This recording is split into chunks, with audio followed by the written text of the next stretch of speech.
goodwill for all beings. It's a quality of a good heart.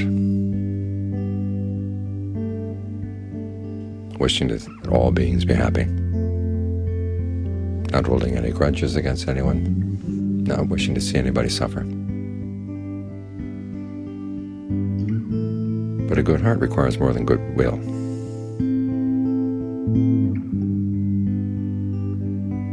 On the one hand, it needs guidance. You can't simply go on good intentions and hope that that will take care of everything. Think of the Buddha's instructions to his son. You look at your actions before you do them in terms of your intention, but then also while you're doing them to see what actual results you're getting, and then after they're done, to check and see if your good intentions really were good enough, if they really were skillful. That's a quality of discernment. In other words, a good heart needs a good mind, but also needs strength. Think of that image of the mother and her child. Sometimes it's interpreted to say that you should love all beings in the same way that a mother loves her only child, which may be a nice sentiment, but it's totally impractical, and it's not what the Buddha said. He said just as a mother would protect with her life her only child, that's the same attitude you should have to your goodwill for all beings. Think about that. Protecting your goodwill even with your life. It's illustrated by that story of the man pinned down by bandits. They've overpowered him. There's nothing he can do. They're going to saw off his limbs with a two-handled saw. And as the Buddha told the monks, if that man had any ill will for the bandits, he wouldn't be following the Buddha's teachings. In other words, even in a case like that, he has to start with goodwill for the bandits and then spread it out to all beings.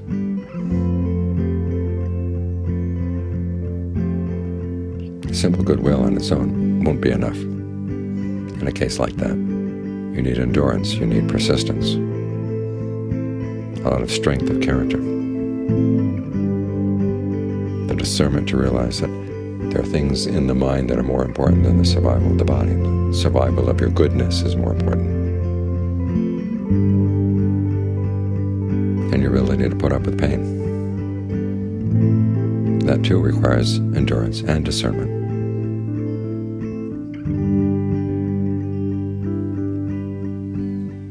Your determination to make sure that your goodwill stays in place. All of these things are perfections, which is one of the reasons why the list of perfections is not just discernment or goodwill. It includes endurance, determination, truth, virtue.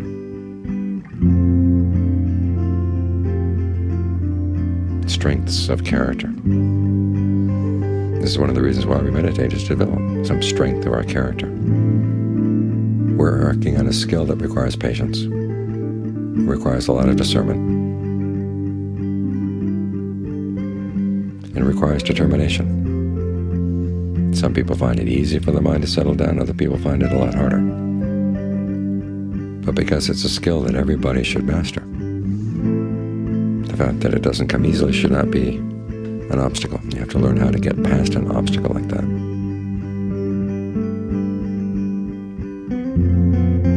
Learn how to give yourself pep talks. The canon says that when the Buddha would give Dharma talks, he wouldn't simply instruct people, he would also urge, rouse, and encourage them. So when you find yourself, it seems like getting the mind to stay with the breath is like putting a marble on the tip of a pin. You have to encourage yourself. He says it's not that difficult, not that impossible. But it's going to require some discernment. The discernment that comes from sticking with it. When John Lee explains the different factors of mindfulness, for him the discernment faculty is ardency, which is another word for persistence. Realizing that the ability to get your mind to settle down is so important that you should keep at it. regardless of how long it takes. And also find ways of making the mind want to settle down. This is one of the reasons why we work with the breath.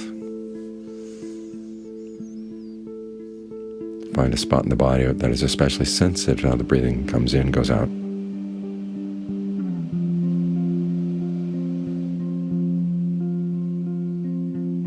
Find a spot in the body that's especially sensitive to the in and out breathing. And keep your attention right there. And be very careful to breathe in such a way that it feels open and relaxed. And then from that spot, think of that sense of openness spreading through the different parts of the body. So it's more and more pleasant to stay here. You've got something to do here, something to engage here. So it's not only pleasant, but also interesting. Keeping in mind the fact that if the breath feels good, it's going to be good for the body.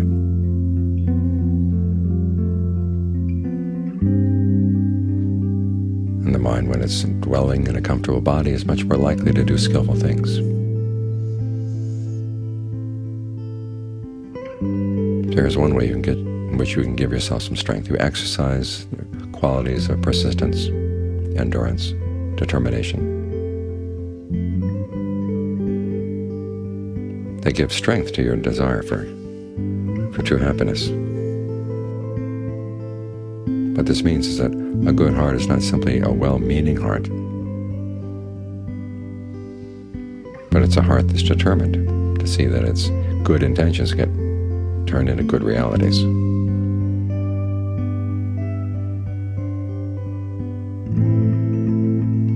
So bring whatever quality of discernment, persistence, truth that you need in order to see your desire for true happiness through.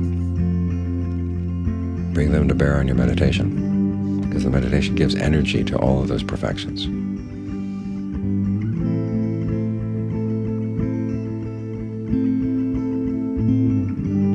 Because a good will is good only if it sticks to its highest aspirations. And it's so easy for us to settle for less, especially when we're tired, feeling weak, feeling overwhelmed, or when we're dealing with people who are really difficult. It's so easy to take their misbehavior as an excuse for our own, but then that becomes our own bad karma, and we've thrown our highest aspirations away.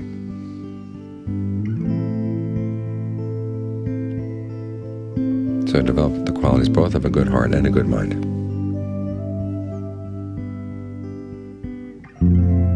A strong heart and a strong mind.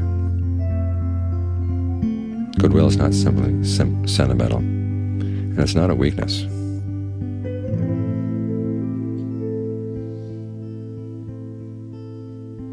Especially when it's supported by all these other qualities. It becomes a strength that makes true happiness possible. So it turns it from a wish for happiness into the actual experience of happiness. And when you can do that, that's when both your heart and your mind are really good.